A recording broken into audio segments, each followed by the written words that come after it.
नमस्कार, capital TV Uttar Pradesh देख रहे हैं आप। मैं हूं आपके साथ राधिका राज। ब्रेकिंग न्यूज पे बड़ी खबर आपको बता दें, संभल सांसद जियाउर रहमान बर्क को बड़ा झटका लगा है।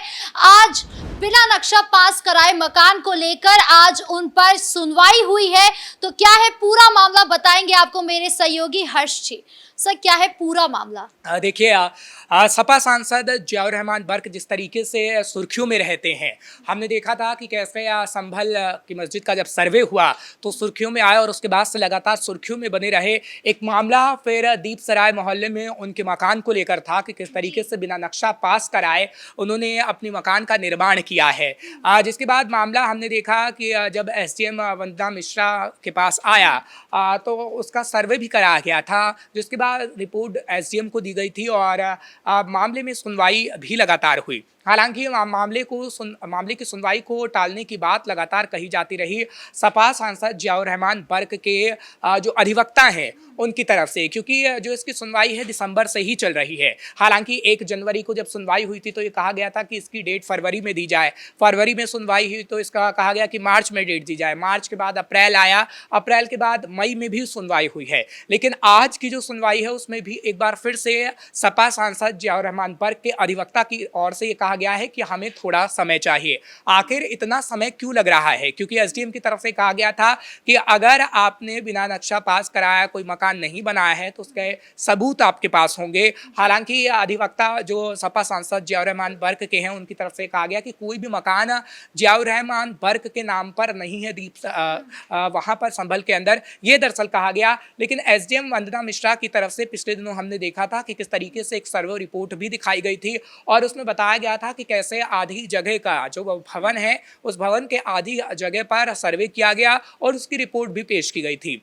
संभल हिंसा को लेकर भी इनका बड़ा नाम सामने आया था, बार बार इनको क्वेश्चंस के लिए भी बुलाया जाया था, इनसे बहुत सारे जवाब भी लिए गए थे। देखिए, लगातार ये सुर्खियों में बने हैं जब से हमने देखा है कि कैसे संभल के अंदर मस्जिद का जो सर्वे हुआ उसके बाद भी नाम सामने आया और कुछ व्हाट्सएप चैट भी सामने आए थे जिसमें कहा गया था कि सपा सांसद जियाउर रहमान बर्क कट्टरपंथियों को उकसाने का खास तौर पर काम कर रहे थे। और ये कहा जा सकता है कि किस तरीके से वो कट्टरपंथियों का साथ देते नजर आते हैं। साथ ही साथ हमने देखा है कि कैसे बीजेपी को घेरने का काम करते आते हैं और कुछ झूठी बातें भी वो कहते हुए नजर आए हैं संभल के अंदर खास तौर पर। लेकिन जो उनके आवास का मामला है वो साफ तौर पर ये बताता है कि उनके पास कोई साक्ष्य नहीं है, उनके पास कोई सबूत नहीं है। अगर सबूत होता तो उसे पेश किया जाता और उन सबूतों में ये बताया जाता कि आखिर उनके नाम पर कोई मकान है भी या नहीं है, नक्शा पास करके मकान बनवाया गया भी है या नहीं है। क्योंकि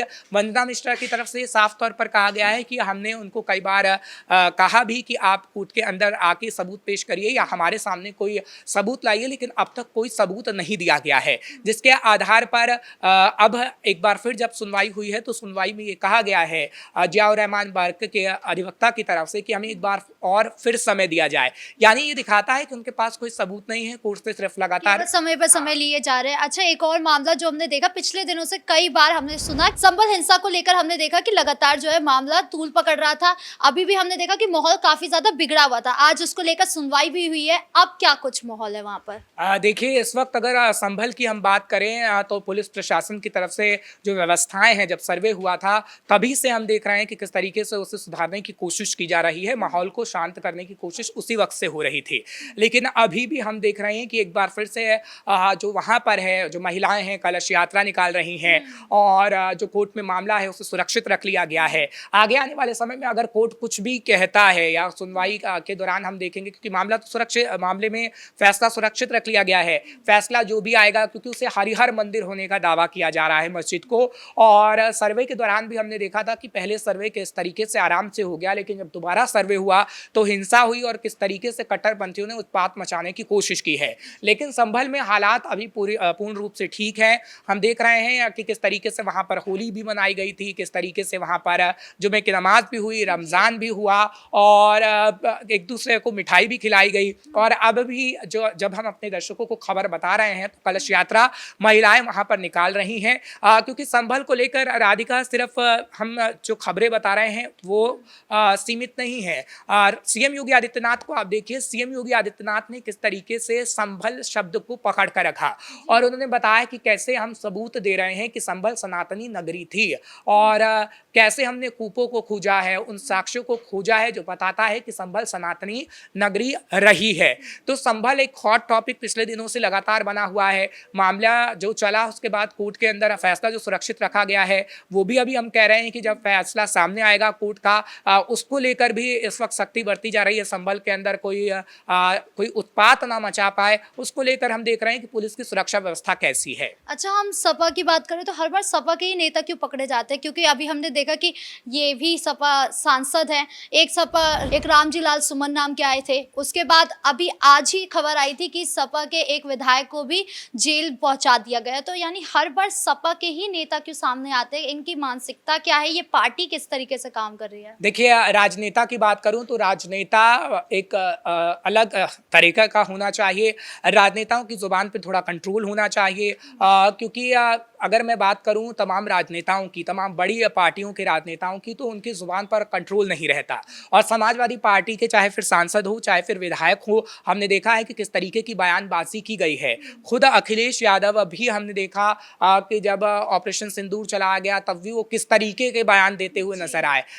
जब राष्ट्रवाद का मुद्दा होता है, जब सभी विपक्षी पार्टियां एक होती हैं तो शायद आपको ऐसे बयान नहीं देने चाहिए। लेकिन सपा सांसद की मैं बात करूं या विधायक की बात करूं तो वो भी उल जलूल बयान देते नजर आए हैं। अब उसको कवर अप करने की कोशिश अखिलेश यादव करते हैं, लेकिन अखिलेश यादव को सबसे पहले ये निर्देश जारी करना चाहिए कि कोई भी सांसद, कोई भी विधायक ऐसे उल जलूल बयान ना दे। उसको रोकने की बजाय अखिलेश यादव खुद ऐसा बयान दे देते हैं कि वो फंस जाते हैं।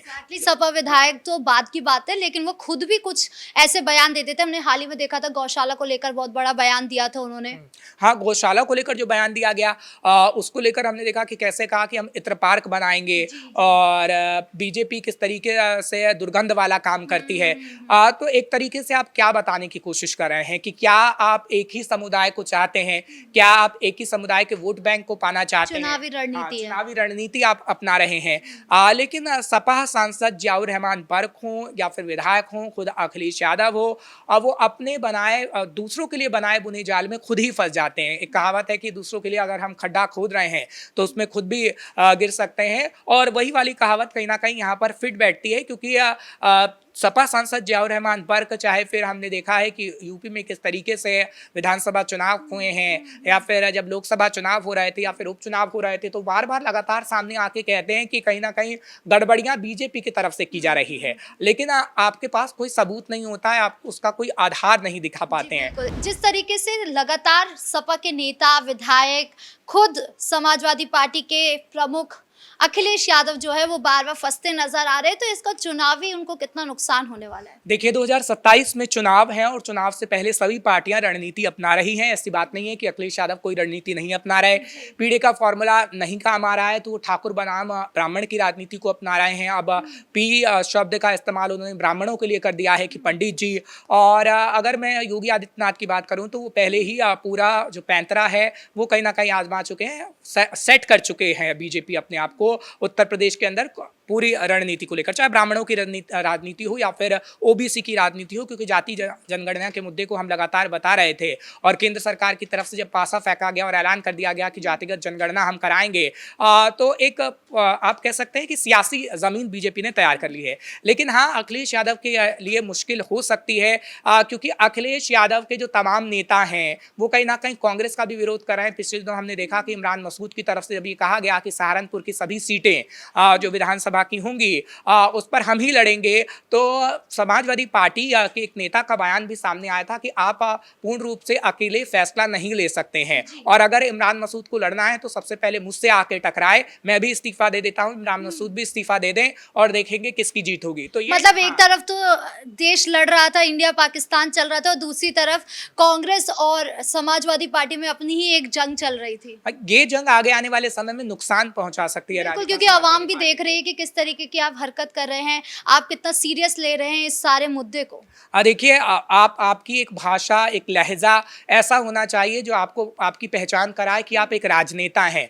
आप की भाषा देश विरोधी तत्वों के साथ नहीं होनी चाहिए, आपकी भाषा कट्टरपंथियों जैसी नहीं होनी चाहिए। लेकिन हाँ, राजनेता वोट पाने के चक्कर में कुछ भी कर बैठता है, वो कहीं न कहीं सही बात नहीं होती है। लेकिन हाँ, राजनेता ही राजनीति करेगा, आम जनता तो राजनीति नहीं कर सकती। आम जनता सिर्फ़ ये समझ सकती है और आज के समय में राधिका कहीं न कहीं हर एक व्यक्ति जानता है कि उसका राजनेता आखिर कर क्या रहा है, जिसको उसने संसद में पहुँचाया है, विधानसभा में पहुँचाया है। क्योंकि पहले वाली चीज़ अब अलग है कि आप सिर्फ जाति की बात करते थे, लेकिन अब आज का जो युवा है वो थोड़ा पढ़ा लिखा भी है, समझदार भी है। तो आपको अपने बयानों पे थोड़े कंट्रोल रखने पड़ेंगे, आप जो अपनी हरकत करते हैं उस पे कंट्रोल करना पड़ेगा, नहीं तो आगे आने वाले समय में अखिलेश यादव को काफ़ी नुकसान हो सकता है। इस मुद्दे पर तमाम अपडेट देने के लिए आपका बहुत-बहुत धन्यवाद। यानी कुल मिलाकर संभल सांसद जियाउर रहमान वर्ग को बड़ा झटका लगा है, वो लगातार जो है वक्त पर वक्त दे रहे हैं। वहीं दूसरी तरफ समाजवादी पार्टी के कई नेता विधायक हैं जो अपने ही बताए बयान को लेकर या जंग में जो है वो फंसते नजर आ रहे हैं। ब्रेकिंग न्यूज में इतना ही। कैमरा पर्सन कुणाल के साथ मैं राधिका राज।